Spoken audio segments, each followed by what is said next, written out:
Добро, ви благодарам.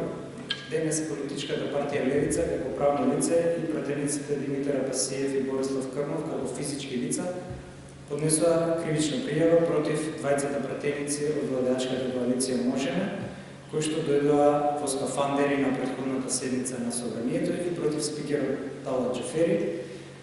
Кривичната пријава е поднесена врз основа на член 206 од Кривичниот законник, непостапување според здравствени прописи за време на епидемија, и за членот 205 став 4, односно пренесување заразна болест во обид. Сметаме дека ова е недозволиво што се случи во Македонскиот парламент, еден биохазарден експеримент кој што е недопустив во услови на пандемија.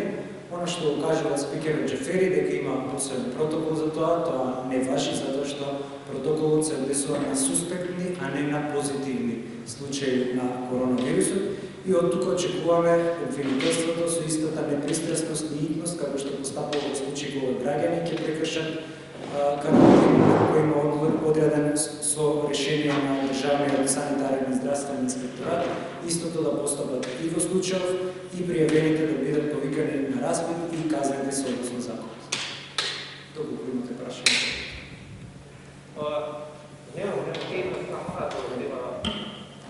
Парламентарното мнозинство и вчера на пресконференција со бранскиот спикер Џафери пак реагира на односот на пратеник од опозицијската ВМРО ДПМН дека го попречува правото на пратеничка да говори на една од седниците која што се одржа минатата недела.